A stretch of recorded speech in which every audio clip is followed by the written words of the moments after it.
रविवार की सुबह पटना से एक दुखद खबर आई। पूर्व आईपीएस अधिकारी आचार्य किशोर कुणाल का निधन हो गया। 74 वर्ष की आयु में उन्होंने अंतिम सांसें ली।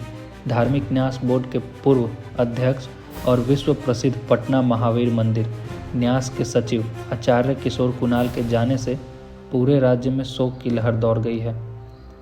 बताया जा रहा है कि आचार्य किशोर को सुबह अचानक हार्ट अटैक आया, जिसके बाद उन्हें महावीर वात्सल्य अस्पताल में भर्ती कराया गया, लेकिन दुर्भाग्यवश वहां पहुंचने से पहले ही उन्होंने दम तोड़ दिया। उनके निधन पर उनके परिवार के सदस्य, विशेष रूप से उनके बेटे सायन कुणाल और बहू सांसद संभवी फफक पड़े।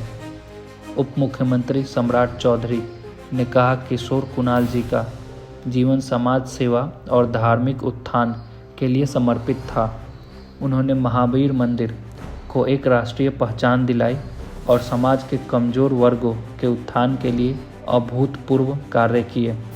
उनका निधन समाज के लिए अपूरणीय क्षति है। किशोर कुणाल का जन्म 10 अगस्त 1950 को मुजफ्फरपुर के बरूराज गांव में हुआ था। उन्होंने अपनी प्रारंभिक शिक्षा वहीं पूरी की और फिर पटना विश्वविद्यालय से इतिहास और संस्कृत की पढ़ाई की। 1972 में वह गुजरात कैडेट में भारतीय पुलिस सेवा के अधिकारी बने और बाद में पटना के एसएसपी भी रहे। सेवानिवृत्ति के बाद उन्होंने बिहार राज्य धार्मिक न्यास बोर्ड के अध्यक्ष के रूप में कई महत्वपूर्ण कार्य किए। महावीर मंदिर ट्रस्ट के सचिव रहते हुए उन्होंने कई सामाजिक परियोजनाओं की शुरुआत की, जिनमें स्कूलों और अस्पतालों की स्थापना शामिल है। उनकी पहचान केवल एक पुलिस अधिकारी के रूप में नहीं, बल्कि वे एक ऐसे व्यक्ति थे जिन्होंने समाज के उत्थान के लिए हमेशा प्रयास किया।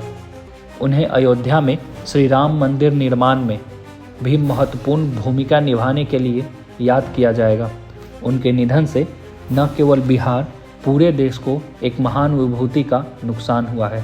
आचार्य किशोर कुणाल का योगदान शब्दों में व्यक्त करना कठिन है, लेकिन उनके द्वारा किए गए कार्य हमेशा लोगों के दिलों में जीवित रहेंगे। इस दुखद घड़ी में हम ईश्वर से प्रार्थना करते हैं कि दिवंगत आत्मा को शांति मिले और उनके परिवार को इस कठिन समय में सहन करने की शक्ति प्रदान करे।